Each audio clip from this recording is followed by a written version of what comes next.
대법원 판결로 다시 대한민국이 분열되고 있습니다. 헌재의 판결로 인해 완화되었던 분열이 다시 극심해지고 있습니다. 대법원이 일으킨 일입니다. 화도 나고 답답하기도 하고 지치기도 합니다. 김민석, 한덕수의 출마는 윤석열의 출마임을 주장합니다. 추미애, 대법원의 판결이 의미하는 바를 직관적으로 설명해 줍니다. 박찬대 침착하게 상황을 정리합니다. 함께 보시죠. 장님 말씀 있겠습니다. 한덕수 전 대행이 먹튀 사퇴한 날 희대의 대선 개입 정치 판결이 나왔습니다. 한덕수 조희대의 짜고 친 코미디입니까? 을사 먹튀 한덕수는 무책임의 대명사로 기록될 것입니다. 한덕수 출마는 윤석열 출마입니다. 절차법을 무시하고 사실 판단을 혼용한 무리한 대선 개입 사법 내란입니다. 사법 내란이 국민의 선택을 바꿀 수는 없습니다. 대선 전에 이재명 후보에 대한 선거법 재판을 끝내는 것도 이재명 후보 당선 후에 소출을 계속하는 것도 헌법상 불가능합니다. 내란 공범으로 위헌 위법이 누적됐고 공정선거 관리는 원천 불가하며 미국 재무장관 발언으로 매국적 관세 협상 의혹의 중심이 된 최상목 전 부총리는 도주형 사퇴가 아니라 탄핵되었어야 마땅합니다. 민주당과 이재명 후보는 단호하고 의연하게 윤석열 내란을 넘어 민주정부 수립을 이룩할 것입니다. 결국 국민이 추악한 기득권 카르텔을 이길 것입니다. 예, 감사합니다. 예, 다음 장의 인사 말씀 있겠습니다. 참으로 참담합니다. 조희대 대법원장이 보은 판결을 한 것입니다. 내란 속에 윤석열 하나 살리기 위해서 나라를 죽이고 사법부를 죽이고 드디어 지난 대선의 일을 가지고 다가오는 대선에 그것도 주권재민이 침탈당해서 정말 주권재민을 다시 이루고자 하는 국민의 꿈을 짓밟기 위해서 다음 대선에 영향을 미치고자 하는 노골적인 정치 판결이라 하겠습니다. 대법원은 유권자의 인식에 이재명의 주장이 허위사실로서 영향을 미쳤다 이렇게 판단을 했지만 지난 대선은 범죄자 윤석열이 사법작용을 하지 못하도록 스스로 수사 기소권을 가진 본인이 그 사법 기능을 마비시키고 못하게 만들므로써 국민을 속이고 대통령 자리에 오른 국민 오판을 유도한 그런 사기 대선이었습니다. 범죄자는 명백히 윤석열이었고 그로 인해서 범죄자를 징치하지 못함으로써 드디어 영구 집권을 위한 내란 획책을 했던 것이고 간신히 파면으로서 이 다음 대선이 치러져야 되는 것입니다.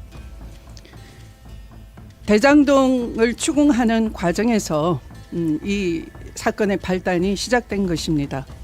무리하게 추궁을 당했고 이재명은 거기에 대해서 줄기차게 논리를 가지고 항변을 해왔습니다. 그런데 그 뿌리가 되는 대장동의 본범, 주범은 얼마 전에 무죄 판결을 받았습니다.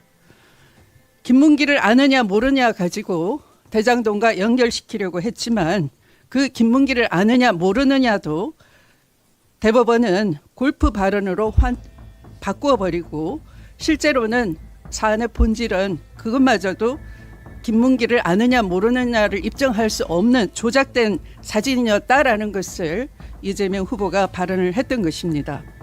그런데 골프 발언이라고 대법원 판결에 버젓이 명시를 했고 이것은 마치 국힘당의 흔히 보는 대변인 성명과 같은 그런 판결이라 하겠습니다.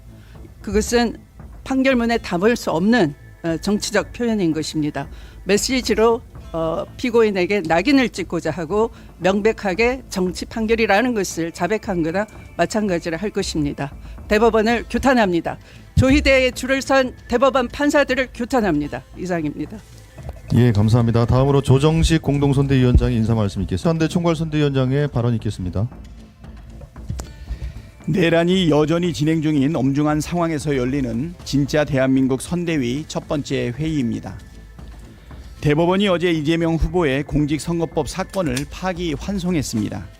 지극히 비상식적이고 불공정한 정치적인 판결이자 대법원에 의한 사법 쿠데타이자 대선 개입입니다.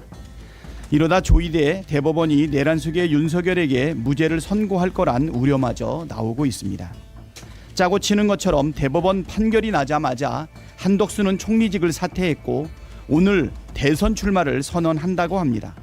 대선판을 뒤흔들어서 대선 결과를 바꾸고 내란을 지속하려는 조직적 공작이 착착 진행되고 있다고밖에 볼 수 없습니다.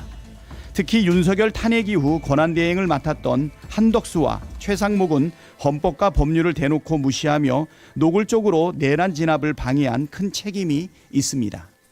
헌법재판소 재판관을 임명하지 않음으로써 재판 결과를 조작하려 했고 상설특검 추천 의뢰를 거부하고 윤석열 체포도 방해했습니다. 국정관리 책임을 방기한 채 내란 대행에 열중한 것도 모자라 심지어 한미 관세 협상을 졸속 추진해 사욕과 국익을 맞바꾸려 한 정황도 드러났습니다. 내란 대행들의 내란 지속 행위와 국익 저해 행위는 더 이상 용인할 수 없는 수준에 이르렀습니다. 최상목은 국회의 탄핵을 피해 도피했지만 한덕수와 더불어 엄중한 심판을 피하지 못할 것입니다. 내란 행위, 헌법 위반 행위, 법률 위반 행위에 대한 죗값을 끝까지 묻겠습니다. 오늘로 대선까지 32일이 남았습니다. 이번 대선은 국가와 국민의 운명이 걸린 절체절명의 선거입니다. 헌정 질서와 민주주의를 바로 세우고 내란을 종식해야 그 힘으로 대한민국이 미래로 나아갈 수 있습니다. 그러기 위해서는 압도적인 정권 교체가 이루어져야 합니다. 우리에게 주어진 마지막 기회입니다. 내란 종식을 위해 대한민국의 미래를 위해 국민 여러분께서 힘을 모아주시길 간곡하게 호소드립니다.